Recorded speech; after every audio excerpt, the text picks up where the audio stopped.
ao amin'ny filazantsara ny Matthieu ravana.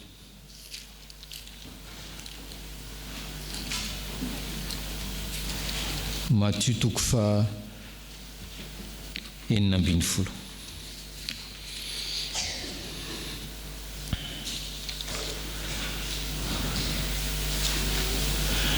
Teny ny Petera tamin'i Jesosy teny izay fantadaza. Matthieu 19 ny andininy fa 19 ny anaran'i Jesosy.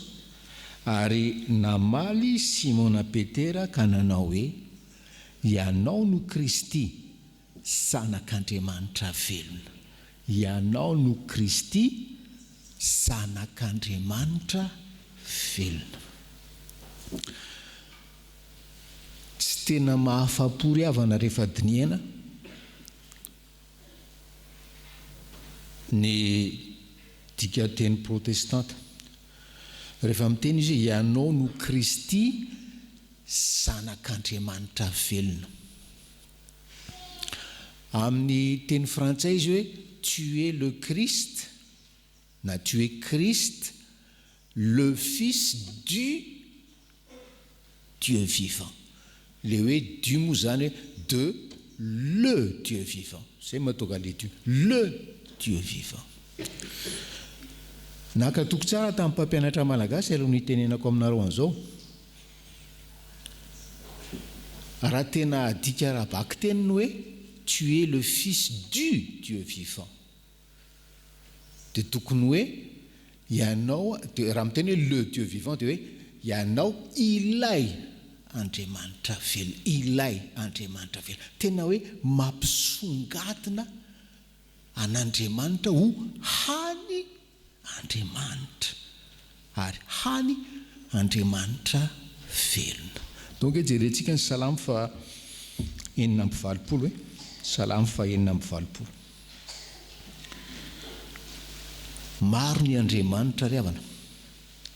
Salamo fa 4:20 ny andiny fa 9. Teny nataon'i David ity momba ny Jehova. Salamo 4:20 amin'ny anaran'i Jesosy. Tsy misy tahaka anao Tompo amin'ireo andriamanitra. Tsy misy tahaka anao Jehova amin'ireo andriamanitra. Fa ianao rery lay Andriamanitra velona, lay hany Andriamanitra velona. Le lohahevitra diniantsika amin'ity volana ity dia ny hoe ny finoana dia anorenana ny maha-kristianina. Fantaniana apetraky ny Tompo aminao hoe finoana niza moa finoanao. Tsy ampy izany ry havana raha hoe finoana an'Andriamanitra fotsiny, io izy be dia be ny Andriamanitra. Fa mila faritana mazava tsara hoe finoana ilay Andriamanitra velona. Izany ny havatra androany. Finoana ilay Andriamanitra velona, na finoana ilay hany Andriamanitra velona. Engany ka ho zany ny finoantsika menakavy ry havanao.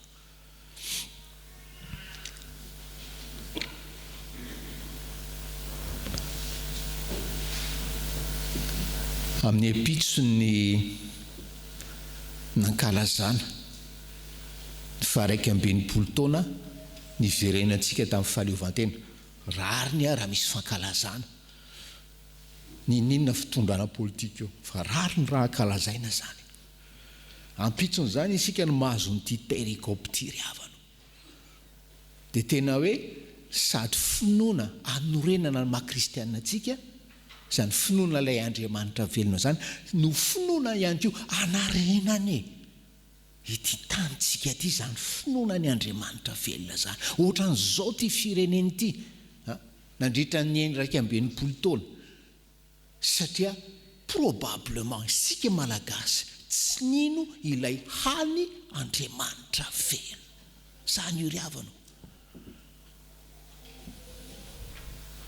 Ndoara jerentsika tantarany Josia, mpanjaka zany. Resaka fitantanam-pireneny zany ry havana. Ao amin'ny mpanjaka faharoa toko 2:20.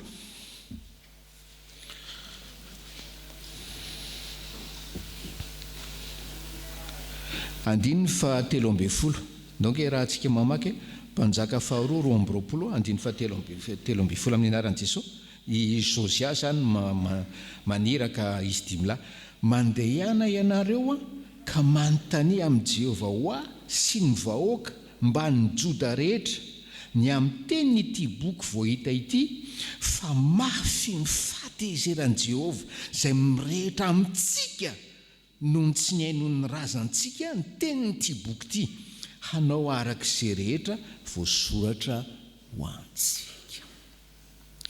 Mampiavaka an'ity Josia mpanjakan'ny Joda ty ry havana dia tamin'ny fahavalo taonany izy, 20 taona mbola ankizy kely zany, dia nanjaka zany, nanjaka izy. Dia nampalaza azy koa dia hoe teo amin'ny 40 taona izy, teo amin'ny 40 taonany izy dia voalaza ny soratra masina mazava hoe tena hoe nitady an'Andriamanitra, efa nanjaka izy zany.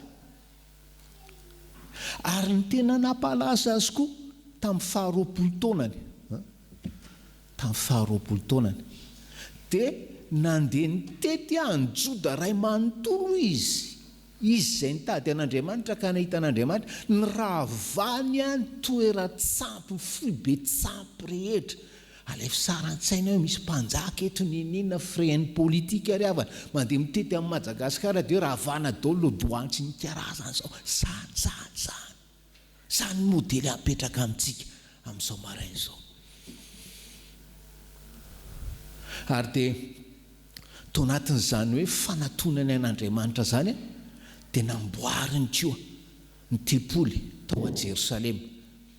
Ary tao anatin'izany asa fanamboarana ny tempoly tao Jerosalema zany misy an'izay hoe ilikapy sorona zay nahita tampoka tao amin'ny tempoly ny boky ny lalàna zany hoe le Pentateuka zany. Dia nentiny tany amin'ny Josia mpanjaka, dia niraisiny Josia mpanjaka le izy, dia nivaraontsana Josia mpanjaka. Tsy niteny izy tsy manam-potoana amin'izany tsy manam-potoana amin'izany boky ny lalàna zany tsy hitanareo anaty fahasairana mianjady amin'ny firenena ity taraina daholo partout sy ny karazana. Non, vao nentiny ilikapy sorona tao amin'ilay boky ny lalàna dia hoe fantatry Josia tsara fa tezitra amin'ny Josia ary tezitra amin'ny vahoaka Andriamanitra ry havanao. Sany modelina mpanjaka, modelina mpanapaka meny tombo antsika amin'izao 120 taona antsika izao hoe mpanjaka matahotra ny fahatezeran'Andriamanitra satria fantatry Josia fa Andriamanitra velona io, Andriamanitra velona io. Fa maninona ny fantany hoe tena faran'izay tezitra aminy sy ny fieliny vahoaka ao tao a Joda Andriamanitra, satria na izy na ny vahoaka na ny razambeny tsy nanaraka an'le afatra le hoe hany fomba ahitana fahasambarana dia ny fanarahana ny lalàn'i Jehovah. Tsy nanao an'izany izy fa nitonantonana tany amin'ny Andriamanitra hafa. Fantatry Josia fa miteraka ny fahateseran'ilay Andriamanitra velona zany. Ary fantatry Josia koa fa mbola natezitra ny Andriamanitra velona io dia hoe tsy nijoro vavolombelona tamin'ny firenena manodidina azy ny zanak'Israely hoe reto ny any fomba ahombiazana sy ahitana fahasambarana ao amin'ity fiainana ity dia fiainana baikon'ilay Jehovah ilay Andriamanitra velona. Zany ry havana. Ary ty firenena ity nanao fankalazana makotro tsika tamin'ny 15 taona mbola tadidiko sara kijobily be moa zany mbola mitotongana moramora ihany ity. Izy ny fandimby ao taoka tsy mpanjaka ohatry ny Josia matahotra an'ilay Andriamanitra velona. Ary teny tsaroko ry havana, raha Josia ny nanontaniana ary tsy manao politika amin'izany fa pastera mitorony tenin'Andriamanitra. Raha Josia ny nanontaniana mety very Josia zany hoe mpanjaka anao fianinana zany, anao investiture zany ka tsy ka manala baiboly. Sura fa niteny Josia hoe non, aza ilika zany Pentateuka, aza ilika izany ny tenin'Andriamanitra, aza ilika izany ny Baiboly. Io ny vokany.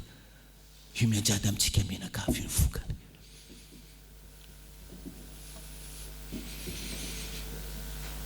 Fa mandray ho sérieux antenin'ilay Andriamanitra velona Josia. Fatany fa tezitra io Andriamanitra io. Lasa izy mampiazakazaka ny mpiara-miasa aminy akaiky sy mimpanolotsaina azy akaiky. Mandeha makany manontany any mpaminany. Ahoana fa fantatra fa tezitra Andriamanitra. Ahoana ny amiko, ahoana ny amin'ny vahoaka tantanako. Satria tena nanana souci ho an'ny vahoaka mihitsy izy. Tena tiany ny vahoaka. Ary tsy tiany ho very. Io vahoaka io ry havana.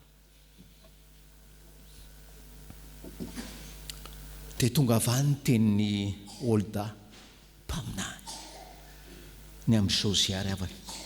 Ery amin'ilay andininy fa 7:20 tery ery. Satria ninoanatra ianao ka nanetry tena teo anatreny Jehova. Raha nandre izay nilazaiko ny amin'izay anjoty hitananty sy ny mponina eto dia niandravana azy sy ny atongavana ho fanonjonana ka nandritra ny fitafianao sady hitomany teo anatrehako ianao dia izaho kosa efa niaino hoy Jehova. Zany ny ohatry ny mpanjaka avolenta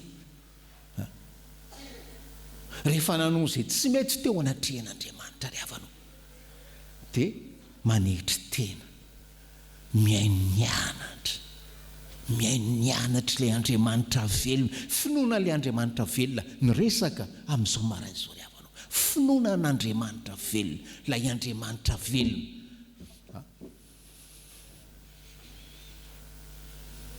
Nanetry tena ninoanatra. Amin'ny dikateny second misy hoe le hoe ninoanatra parce que ton cœur s'est attendri. Fa tsy nanamafoaka zao. Minoanatra dia manetry tena. Ary naseho amin'ny fomba ivelana zany, tsy hoe nitomany fotsiny. Tsy hoe nitomany fotsiny. I Josia fa nandritra fitafiana. Drandray ilay akanjona mpanjaka ireny tsara tarehy.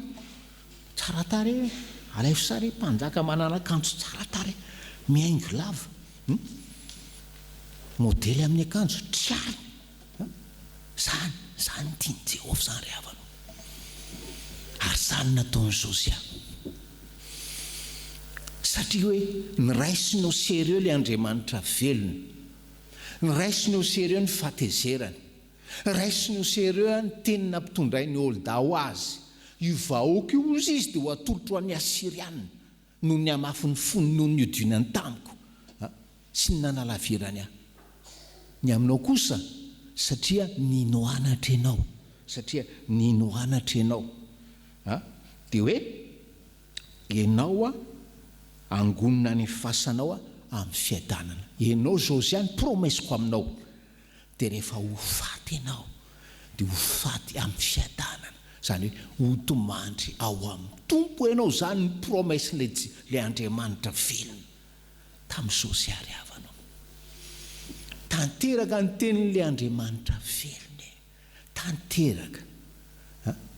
Satria Joda lasa sesy tany Babilôna vokatr'izao tenin'ny Olda zao. Ary mpaminany maro ny efa farimbony teny an'izao ry havanao. Zany le Andriamanitra velona.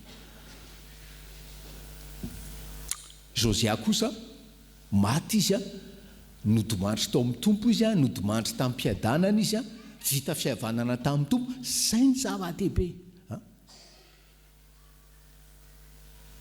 Finoan'le Farao zay izy tao anady.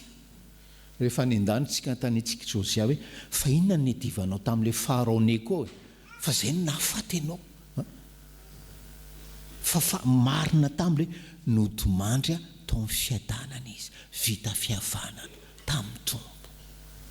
Zay ry havana no ohatra voalohany olona tena mampiseho hoe matahotra ilay any Andriamanitra velona. Ary azontsika antoka ry havana fa raha zany nataontsika ohatsaina amin'ny 2023 angamba izy zay ny fividiana manaraka. Nizanizy milatsaka eo ka tsika fiangonana iteny hoe any anay mazava be. Fa manomboka izao dia mpanjaka manao zava-dehibe ilay any Andriamanitra velona sy ny teniny ary matahotra azy. Iovy ty fireneny ty. Fa raha tsy manao izany tsika afaka 100 taona dia any miady gisitra ty ary misaotra ny tompo fa tsy ahitan'izany fa 100 taona ty izay. Matthieu 9:40 ry havana.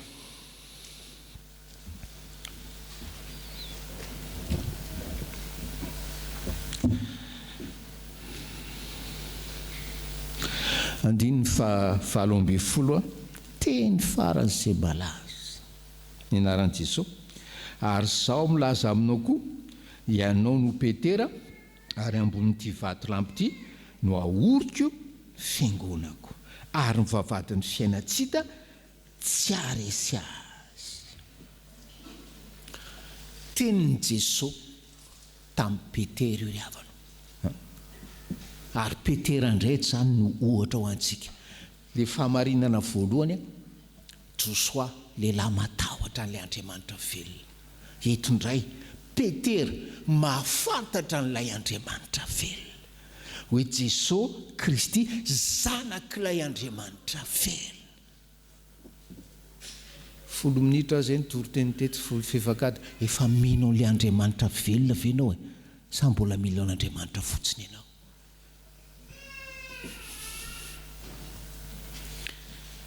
Petera anisan'ireo tela tena hoe intime. Izy 12 akaiky an' Jesosy fa tela izy no tena hoe intime akaiky indrindra an' Jesosy. Ary amin'isy tela reo indray mbola Petera foana no voalaza voalohany. Tena nanana priorité mihitsy izy zany ty Petera ty ry havana. Izy no miteny hoe izy no itenenan'i Jesosy hoe ianao ny Petera ary ambonin'ity vato lampy ity no ahoriko ny fiangonako ary ny vavadin'ny fiaina tsy hita tsy handresy azy. Inona natonga Jesosy teny amin'ny Petera zany? Satria ny filazany Petera fa hoe ianao no Kristy zanak'Andriamanitra velona. Fa voalaza tsara tamin'ny louange teo momba an'izany avana. Fantatry Petera tsara Andriamanitra fa Andriamanitra velona. Ary miprogramman'io Andriamanitra velona io ry havana malala dia hoe hanorona ny fiangonany amin'ny alalan'i Jesosy Kristy. Andriamanitra velona io tahaka an'i Jesosy dia mahafantatra tsara tahaka asianao fa hoe afaka mivavaka eny rehetrarehetra eny, afaka mivavaka isan'andro fa teneny aminao zay miteny an'izany le Andriamanitra velona hoe ahoriko ny fiangonako amin'ny alalan'i Jesosy. Ary ny lahadinareo makany amin'ny fiangonana io. Atokano ho an'i Jesosy ny alahady marainanao ry havanao raha mahafantatra an'ilay Andriamanitra velona ianao. Atokano ho an'i Jesosy ny alahady marainanao raha mahafantatra an'ilay Andriamanitra velona ianao. Raha miasa monao akory atao. Fa ny akoatra an'izay zay le izy. Le fiangonana io manao théologie kely tsika. Manao théologie kely tsika le fiangonana orina io le fiangonana manerana ny tany. Le manambatra an'izay mino an' Jesosy ho Kristy zanak'ilay Andriamanitra velona. Tsy tamaso izy io, tsy manana anarana izy io fa hoe fiangonan'i Jesosy Kristy fotsiny ry havana. Église universelle, église invisible. Ary Jesosy irery no malala mpikambanao sy nisy mpikambanao. Fa io église universelle io église maneran-tany io dia misy sampana local. Zay mahatonga azy hoe fiangonan'i Jesosy Kristy eto Madagasikara. Église locale zay le zany. Dia io no hitantsika maso. Fa dia io no miteny amintsika rehefa lahady ianao ato ianao any am-piangonana ianao miona amin'ilay Andriamanitra velona. Zay le izy ry havana. Zany ny fomba ny olona mahafantatra an'ilay Andriamanitra velona. Petera mahafantatra an'ilay Andriamanitra velona.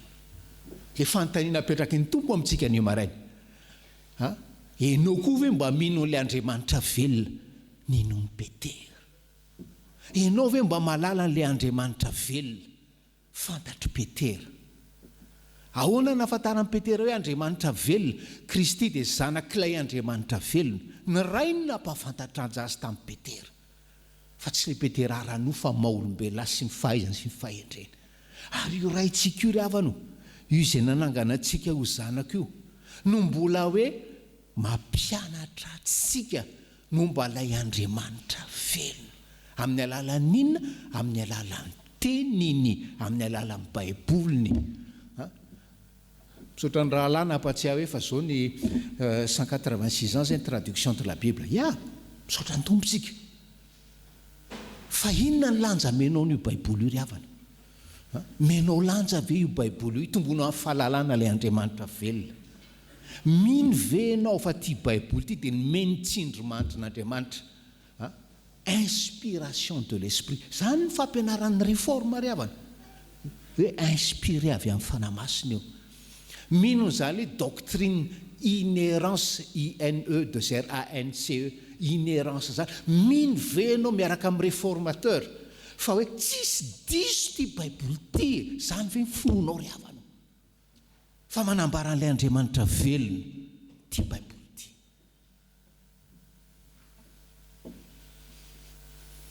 Ary ny fahalalana fa inspiré ty Baiboly ty, fahalalana fa inhérent l'écriture, tsisy diso l'écriture. Mahatonga anao hoe oliana hamaky azy hoe satria tsisy diso io hoe. Tenin'ny ray io meny tsindrimandry ny fanamasina io hoe. Mampirisika anao hamaky ve zany? Mampirisika anao hamaky ve zany? Ny Baiboly, hianatra Baiboly. Ary tsy vitan'izany fa mitransforme anao ve ny zavatra vakianao ato. Safaly fotsiny, mazana be le passage vakiako andrany, transforme anao ve zany ry havana? Transforme anao ve zavatra vakianao, satria hitombonao amin'ny fahalalana ilay hany Andriamanitra velona. Zany ny afatra androany ry havana, zany ny afatra androany. Ary io Andriamanitra velona manorina fiangonana io, lazain'ny soratra masay, azy fiangonana. Fiangonana dia le fiangonan'Andriamanitra velona. Hoy ny apôstôly Paoly any amin'ny 1 Timothée 3:14 meko fotsiny le rehefa. Fiangonan'Andriamanitra velona, c'est l'église du Dieu vivant. Tena nampieritreritra ry havana, nampieritreritra le tena mpanompon'Andriamanitra. Zany angamba ny hoe evangelista azo antoka anatin'ny folon-keza lahandrindra velona amin'izao fotoana zao. Toriteny momba an'ity izy iray maka le 1 Timothée 3:14 io.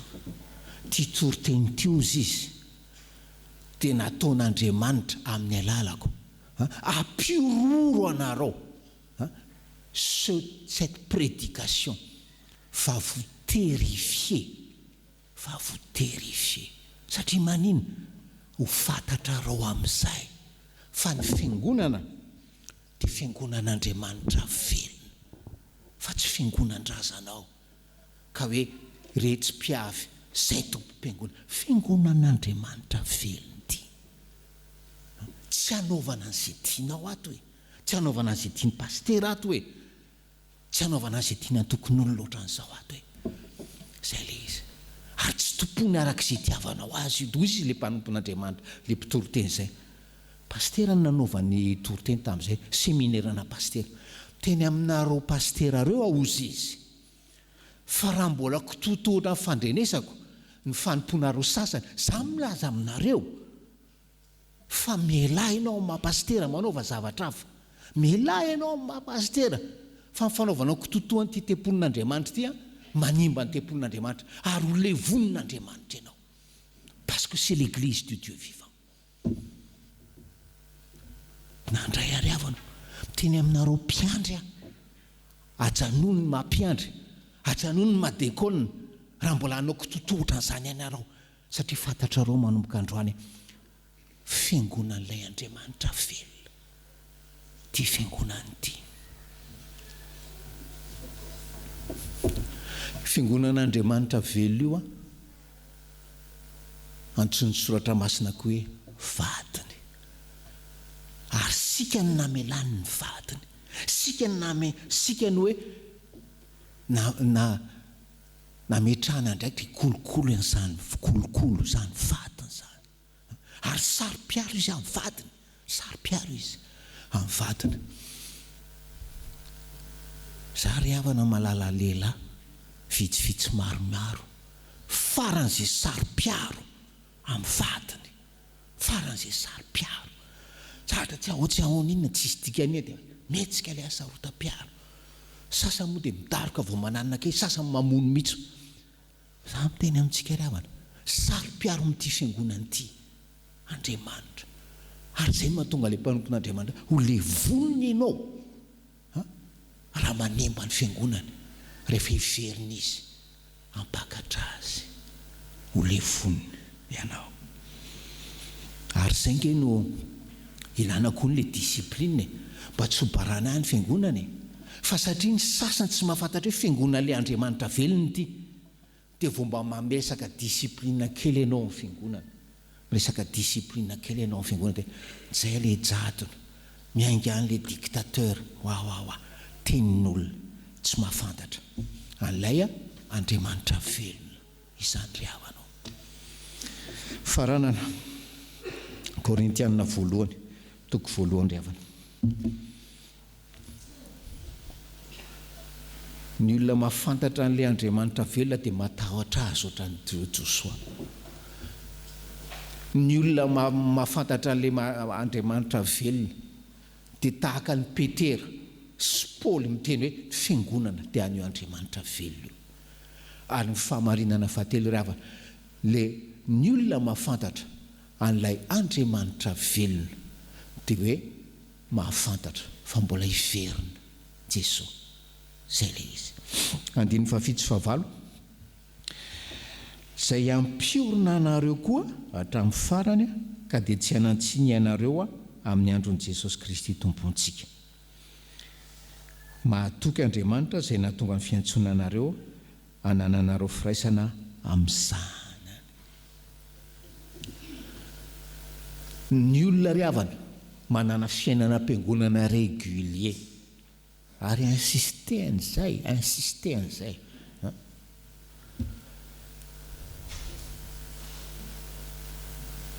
Ny olona manana fiainam-piangonana régulier dia arak'ilay teny efa hita tao ihany koa tao amin'ny louange hoe miandry ny fisehoan'i Jesosy. Miandry efa dodona amin'izany hoe fisehoan'i Jesosy zany, izany fiaviany indray izany. Inona nataony rehefa ho avy izy? Zavatra roa nataony. Ho avy izy hitsara an'izao tontolo izao. Ray izay. Faharoa, ho avy izy handray ny olony any aminy. Ary izany madodona ny mpino mahafantatra ilay Andriamanitra velona amin'izany hoe fisehoan'i Jesosy zany. Fa misy fampaherezana izay ataon'ny apôstôly Paoly eto amintsika ry havana. Ozy izy hoe miandry ny fisehoan'i Jesosy Kristy tompontsika 9 izay ampiorina anareo hatramin'ny farany. Izy no niantso antsika ry havana, niantso antsika izay manana fiainam-piangonana régulier. Izay ihany ny antsony. Le anao pititra rehefa mpamonjy krismasy aza manantena hoe antsony. Tsy mahafantatra an'ilay Andriamanitra velona ianao. Fa izy no ampiorina. Izy no hiaraka aminao hatramin'ny farany. Ary ianao tsy orina zany. Ianao tsy orina. Raha tsy izy no mampiorina ry havanao. Ianao tsy orina raha tsy izy no mampiorina. Fa ianao tahaka ny zandrikely raisy ny tanana ry havana. Dia tantanana ianao hatramin'ny farany. Zay ndra izay ampiorina anao hatramin'ny farany. Ary ny tanana iny tsy ohatran'ny tanan'olombelona mety hamotsotra anao. Ny tanana iny tsy mety ohatran'ny tanan'olombelona ka mety ho vizana. anao hatramin'ny farany izy hoy ny apôstôly Paoly, ka dia tsy hanantsiny ianao, tsy hanatahotra ianao, tsy horohory ianao hiatrika ny fitsarana ary hiditra any an-danitra rehefa avy eo ry havanao. Sany ny olona mahafantatra an'ilay Andriamanitra velona, matahotra eo Andriamanitra velona io. Fa zao izy miteny hoe Jesosy fa nomeko ny antso anao, Jesosy no ampiorona anao.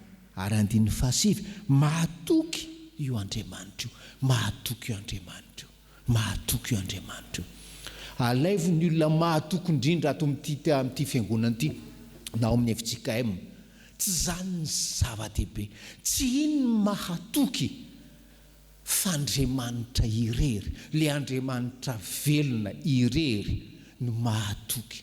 Tsy le finoan'le olona mahatoky indrindra na ny fahendreny na ny fahavononana sy ny finiavana ny zava-dehibe, fa hoe zava-dehibe dia hoe Andriamanitra mahatoky. Zay nahatonga an'ilay fiantsoana. Raha misy azo eo ry havana, maniry tsara, mandravona tsara, mamoavoa tsara, mamelana tsara. Ok. Tsy no inona fa Andriamanitra izay manome fahazavana, Andriamanitra izay mampirotsaka ranon'orana, Andriamanitra izay manome hafanana. Zany ny zava-dehibe. Ohatran'izany tsika kristianina ry havana, tsy mampastera ny zava-dehibe fa le Andriamanitra ny antso ahy. Tsy nitoetrako ny zava-dehibe, tsy nitoetra anao ny zava-dehibe, fa Andriamanitra ny antso antsika ry havana no ampaharitra antsika hatramin'ny farany, hatramin'ny fisehon'i Jesosy Kristy. Fa ny an'ny fanontaniana apetrany amiko sy apetrany anao mazava amin'izao maraina izao, teny hoe fantatrao amin'izay ve lay hany Andriamanitra velona ary anova ve ny finoanao izany ho aminao fahasoavan'ny Tompo. Amen.